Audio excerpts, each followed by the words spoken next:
A disclaimer before the video starts. This video does contain images of a flickering CRT. If you are sensitive to this kind of video footage, viewer discretion is advised. Hello and welcome to Cobalt Retro Tech. Hope you're having an amazing day. I'm working on an impromptu video right now. You can see my body because it's reflecting on the CRT. I found this guy on the side of the road.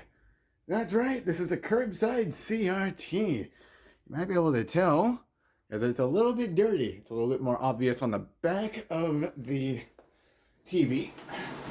Yeah, this thing is dirty. And that's only the first thing that's wrong with it. It's also missing its power cable. But one of my favorite things about being a retro technology enthusiast is I look for things like this. Now, I'm not always like keeping my eyes outside of my car and looking at curbs like that, but I just so happen to find a CRT on the side of the road, but not only at the side of the road, it's in my freaking neighborhood. So, there's a decent chance that this thing is not going to work, because it's a CRT TV. It's old. The tube could be worn. The flyback transformer could be shot. But priority number one, outside of cleaning the thing, is going to be replacing the power cable, because it looks like someone at some point actually cut off the power cable, making it so that I can't even plug the thing in right now. One weird thing is this is happening like right at the end of day 2 of my Retro Week challenge. So not only do I get to mess around with old technology all day, I have an impromptu video that just plops into my lap. Alright. I'm going to go dig through my resources and see what I can do for a replacement power cable. Then I'm going to clean this thing and I'm going to crack it open on camera. So I couldn't immediately find an appropriate cable that I have on hand, so I'm probably going to have to stop by Best Buy or something, pick something up I can use. But real quick, I do want to wipe this down, but I also need to see if I can look up this model on the internet so I can find an appropriate power cable. There's equal chance it's going to be a 2-pronged cable or a 3-pronged cable, and if it does need a 3-pronged cable, I need to make sure I'm getting a 3-pronged cable.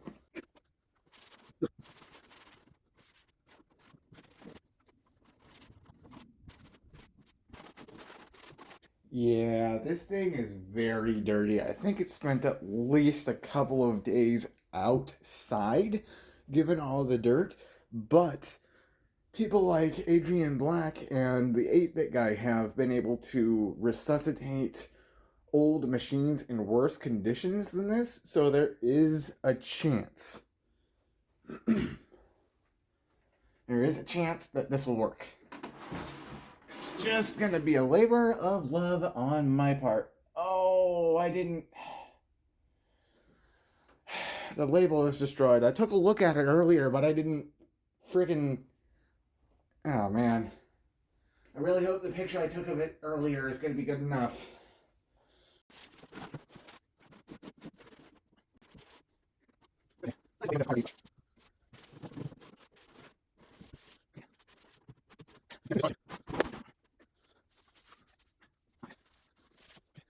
So, I've cleaned the surface of it pretty well. Some of its cleaning process is going to require something a little bit more in-depth. It's probably going to need a toothbrush, but for right now, I think we're good. And I'm going to look into sourcing a power cable for this thing. Alright, power cable acquired. Now that I have a power cable, I can actually start taking this thing apart.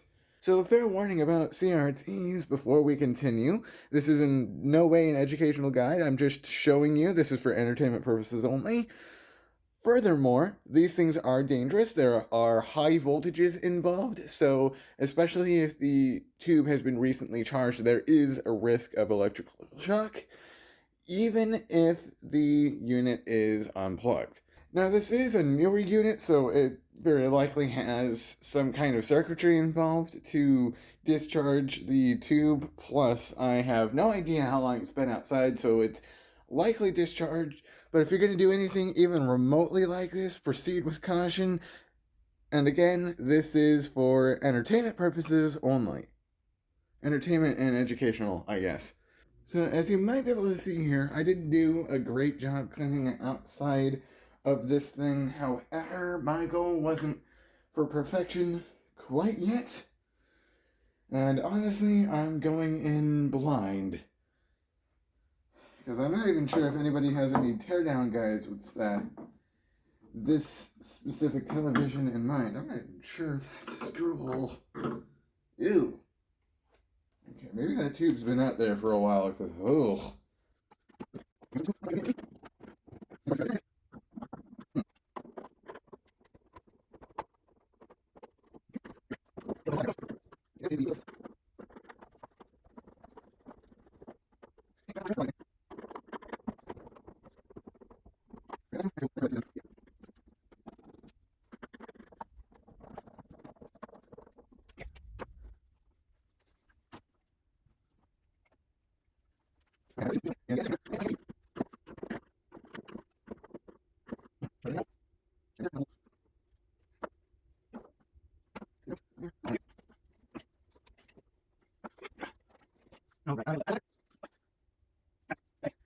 Alright, I did a little bit of research on YouTube. There doesn't seem to be a single video detailing the teardown of this kind of television. It's all just LCD TVs, which, go figure, that is a lot more popular than this.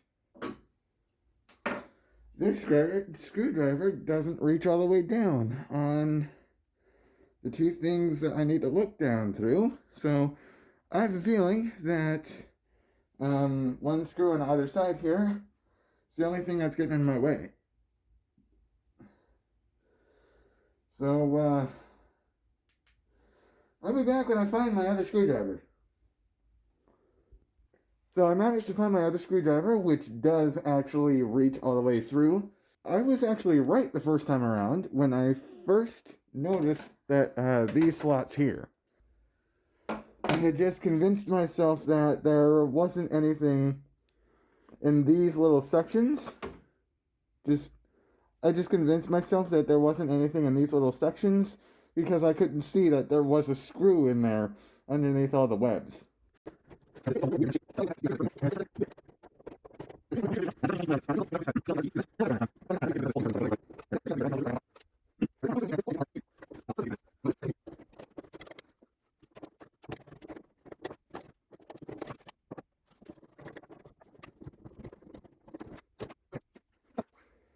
I know I said this last time, but that should be all of the screws. Yeah, I can feel the chassis is a lot looser than before. Woo!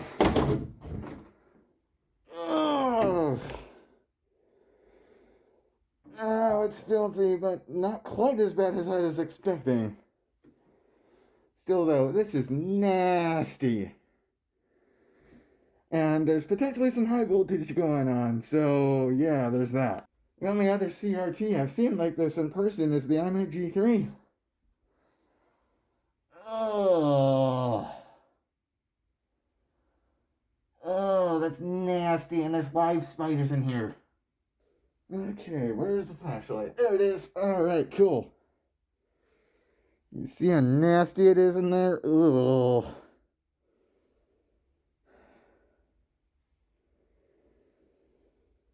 There's a decent amount of rust covering what I assume is the power supply.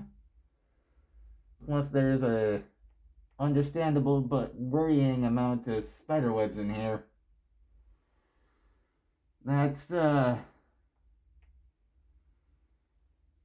that's gross. And I'm not sure if the DVD or VHS player in here will actually ever be usable. But first things first, I actually need to make sure that this thing will work. And that requires figuring out this whole power cable business, because this right here is the end of the power cable, and that's not supposed to be like that. Now, if I were to do this more properly, I would have a way to do like this part of it with the strand relief. I don't have a way to do that right now. But first things first, I need to take care of these spider webs. Okay, I didn't want to take this apart a whole lot more, but it looks like I'm gonna have to. Because the only way that I can get into this power supply section of this television is by taking the board out.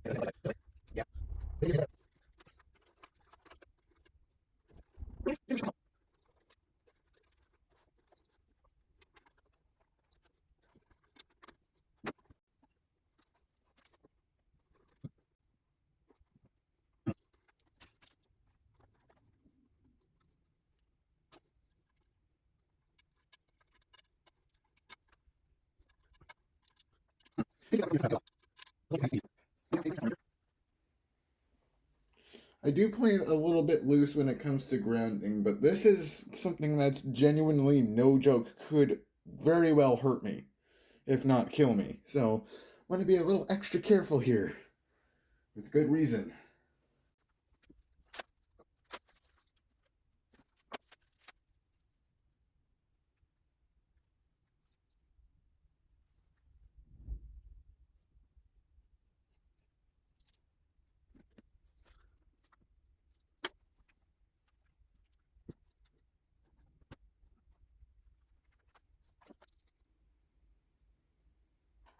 Okay, this is definitely not the way to do it, but this is the only way I got to do it right now.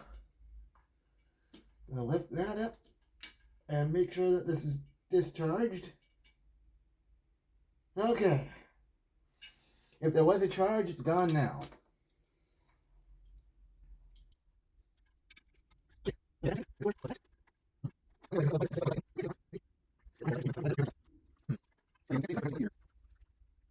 So I obviously haven't had a chance to have this thing on yet, but no matter if it's been off for a minute or a decade, you always got to make sure with CRTs that they're properly discharged, because some of them, especially with older models, can hold on to charges for a long time.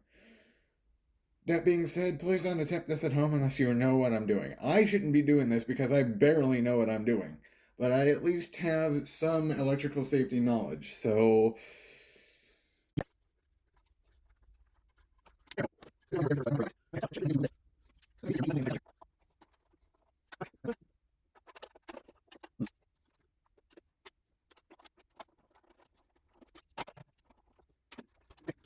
Alright, I think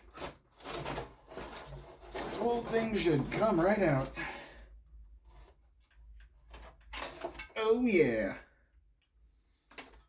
Ugh. Yeah, that VCR mechanism's probably not gonna be working anytime soon. This is nasty. And dusty. Oh man. But that's what we were looking for. We've got some rust going on. There's some more nature debris. Still probably not quite done cleaning out all the spider webs and everything.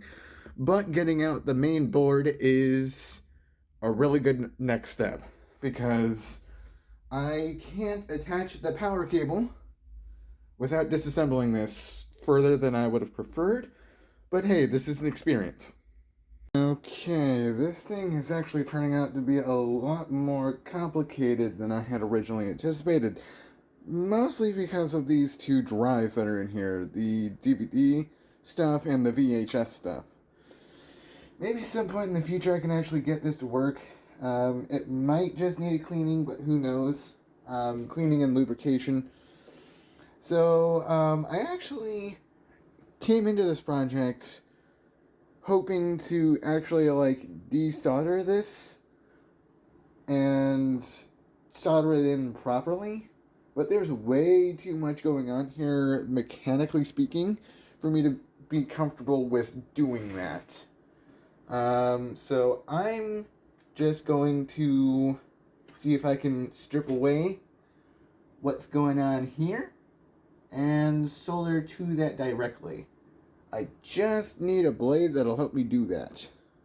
And if I recall correctly, I believe this is going to be the first time I'm going to be soldering on camera, which is going to be interesting.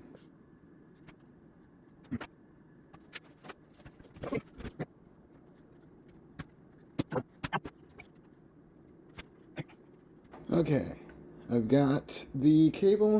I'm going to chop this end off.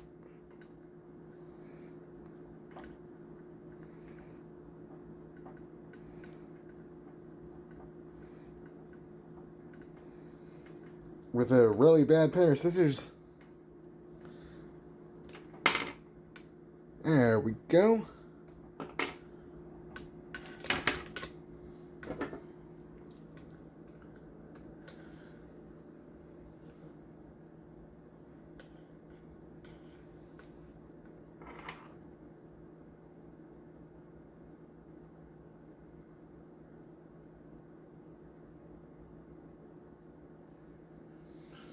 Okay.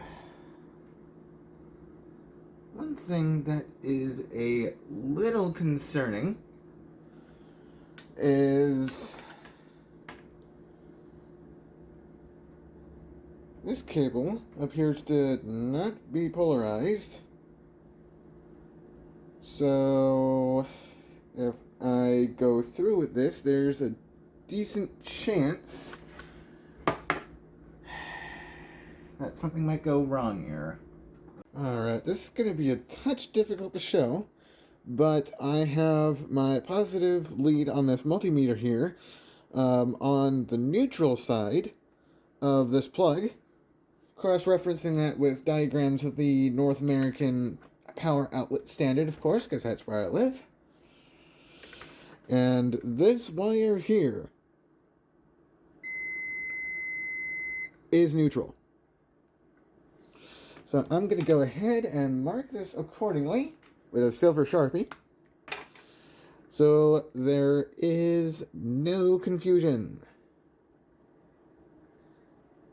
And just in case I need to cut back the wire a little bit, I'm labeling it really far down.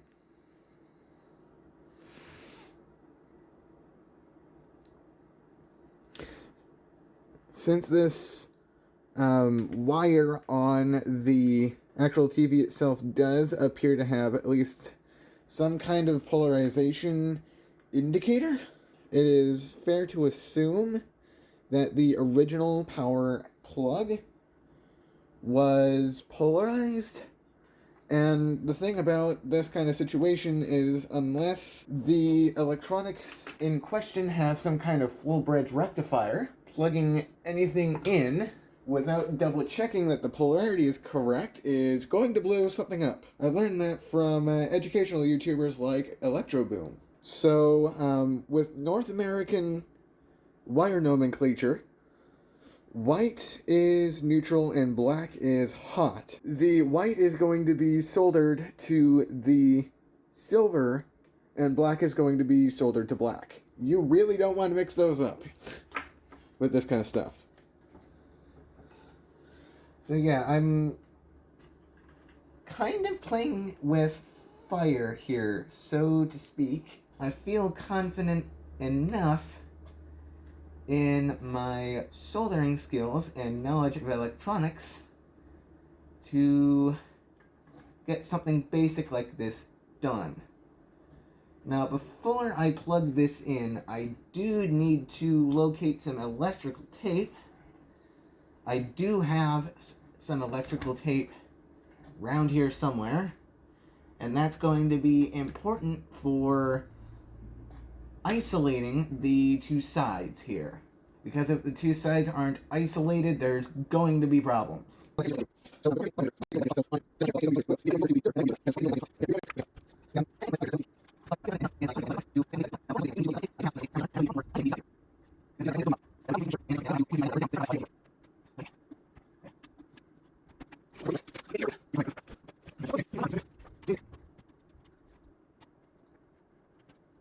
Now,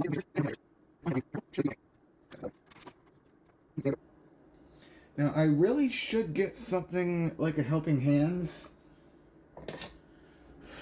for soldering, as trying to solder with just two hands is a little bit of a pain in the ass.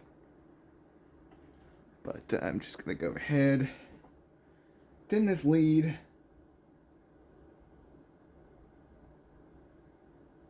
Okay, that might need to be a little bit hotter.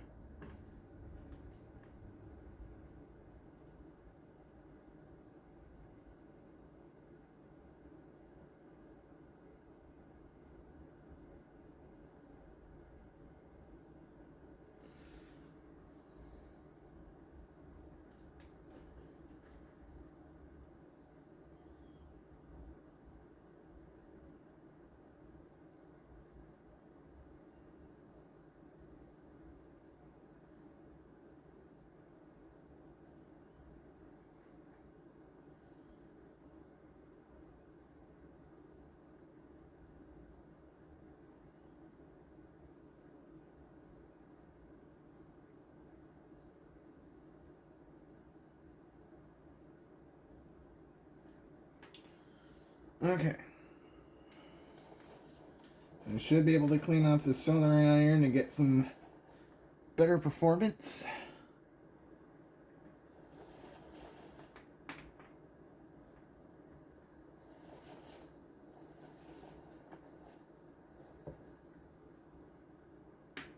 Yeah, that's a little better. Put some more solder on here.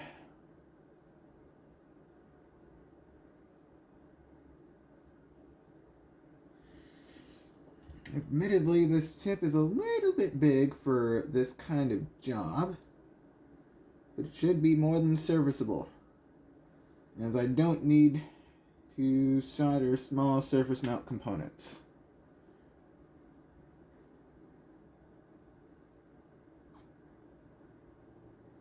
And I'm just tinning up this copper as much as I can.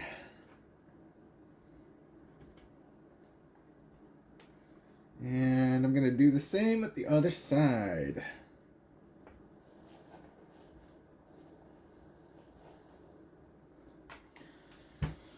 Okay, soldering this with only one pair of hands is going to be difficult. But I believe I should be able to do it with enough finessing. Okay, that should help me do it.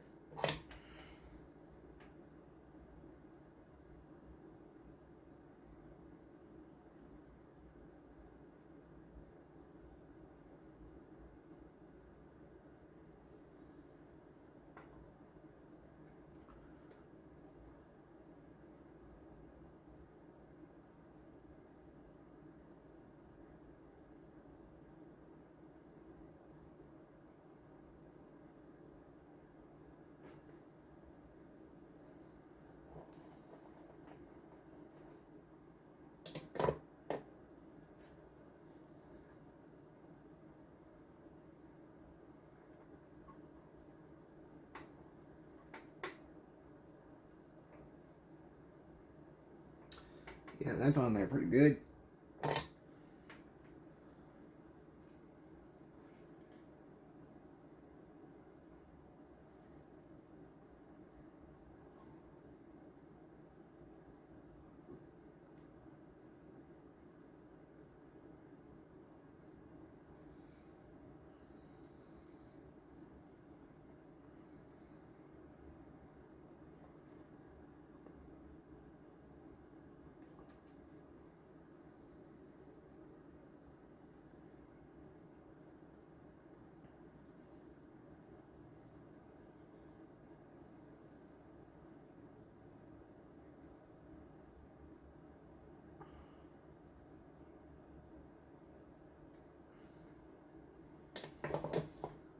Okay, I'm gonna temporarily turn off my iron because I got the other side to worry about right now,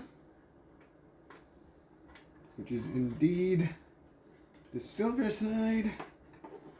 this wire.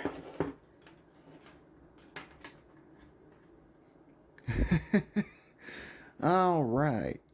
So we're just about halfway done here. Assuming that this is the only thing that's wrong with this TV. For all I know, there could be other things going on with it, but I won't be able to confirm anything until this TV can be plugged into a wall. It's always a good idea to look up electrical diagrams respective to your region.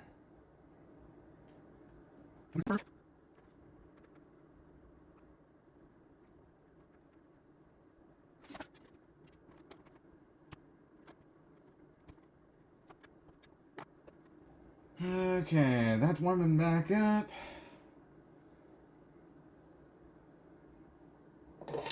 $517 degrees.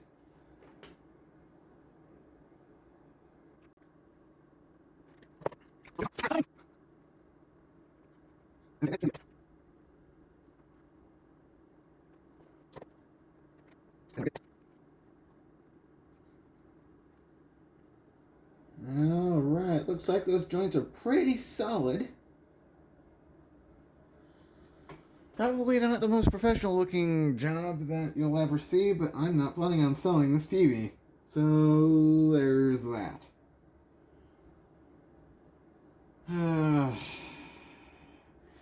If I would have known something like this was going to happen, I would have gotten some shrink wrap. But I don't have that. But what I do have is electrical tape. Now, I know to do this properly, I'd need the shrink wrap, but electrical tape's going to be the next best thing. Because if those things actually touch, there's going to be some explosions. That's strong enough. I'm not great with soldering, and I'm also not working with a whole lot of copper here on the side of the TV, but I think I'm going to call that good. Seems to be making pretty good contact. All I've got to do now is isolate the two sides, so there's no electrical problems in that regard. Okay, there should be no way that those should be able to make contact now, which is good. Alright, let's return this board to the rest of it after a little bit of cleaning, and we're going to see if this thing works. Alright, so I've gotten the back of the TV rinsed off and drying in the bathroom right now, but for the meantime we should be able to put everything back together and plug everything in and be able to test the thing.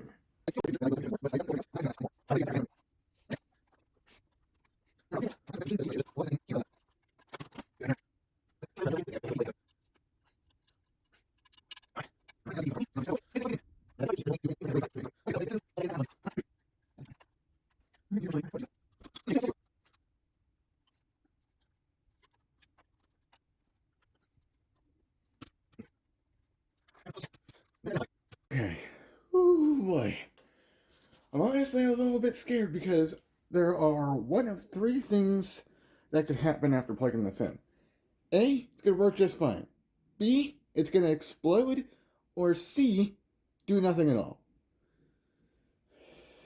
There's a 66% chance, based off of that logic, that there won't be a fire, but also a 33% chance that there will be a fire.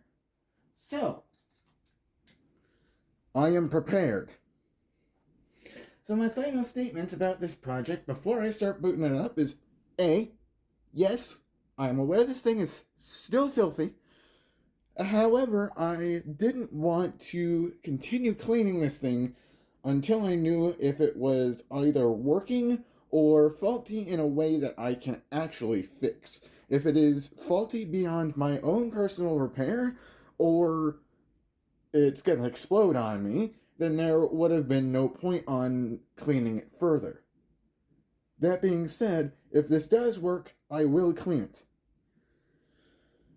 And last but not least, I know I've said it a couple times in this video before, but I need to stress that if you do not know much about electronics and working in electronics in general, I would seriously and very highly recommend not doing something like this.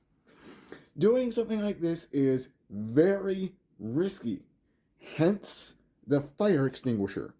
Only do this kind of stuff if you know what you're doing.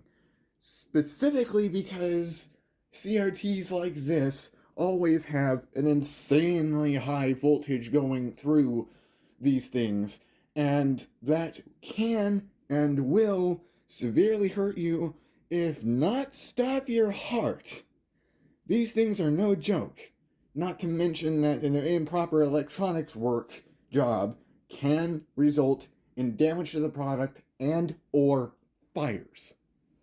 And I've moved ZoraArk and Meltan, my work PC and my Mac Mini, away from this area. So let's bite the bullet, grab a fire extinguisher, and see if this is gonna work. So, power strip, I have this thing plugged into. It is the only thing plugged into this power strip. And the power strip is currently off, just in case it does arc. 3, 2, 1, power!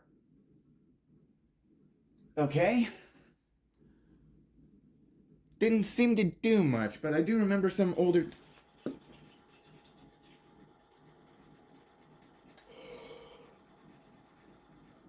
I think the VCR just kicked on, because that just gave me a heart attack. Woo, boy! Yeah, I think that was the VCR. That genuinely scared me. I thought it was something starting to explode or arc. No arcs, no smoke, nothing seems to be exploding. So the fact that the VCR unit actually started up gives me a little bit of confidence. But I'm still very, very scared, hence the fire extinguisher. This is staying in my hands until I know it's not going to explode on me. So, we've got power applied. VCR seem to have worked. So, let's go ahead and turn this thing on. 3, 2, 1. Oh! Woo! It lives! Yes! Woo! I have so much adrenaline running in my body right now. I feel like I just ran a marathon. It lives, motherfucker! It lives! I genuinely just need to sit down and breathe for a minute. Holy... So one thing I am noticing right away, apart from filth on the CRT, which may or may not be able to be cleaned off, this cathode ray tube is a lot louder than the one on the iMac. So an interesting thing about my setup here is I actually do not have the remote that came with this thing. I ended up having to download an app off of the Play Store, which I may or may not have to get another one. But this app allows me to change the channel on the RF receiver. It lets me turn the TV on and off. Now, I don't know if it's just the app, or if it's me, or if I need to try some other TV codes or whatever. I can't seem to find a way to get into the composite circuitry. Fortunately, I do have a way to use my NES with the RF in. So, I still will be able to test it, but not only test it, play Duck Hunt in this apartment for the first time. At least not without the Wii or / Wii U Virtual Console stuff.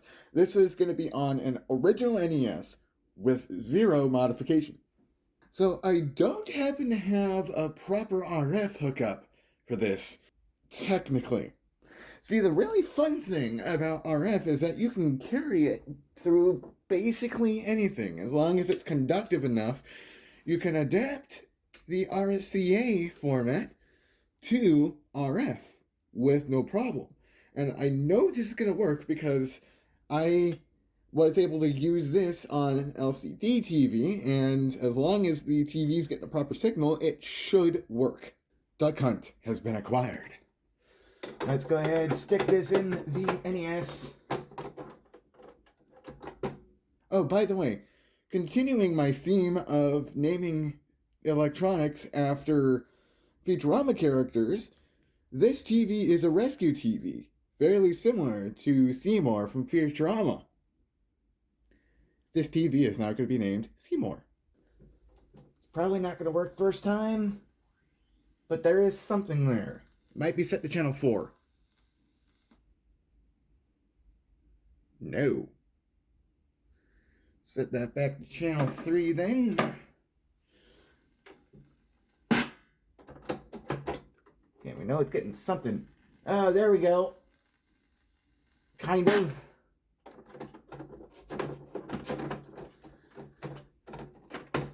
Alright, let's make sure that's properly seated in there.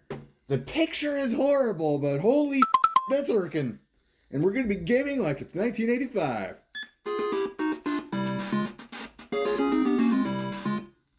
That's a little bit loud, so I'm going to go ahead and turn that down just a little bit. Oh yeah, it's set at like 40. Okay. So even though this thing has a lot of interference going on, Duck Hunt should still work because it is a CRT.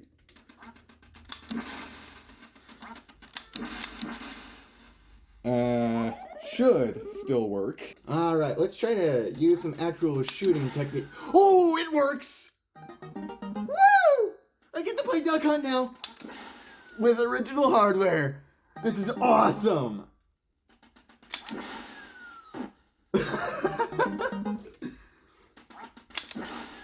Hell yeah!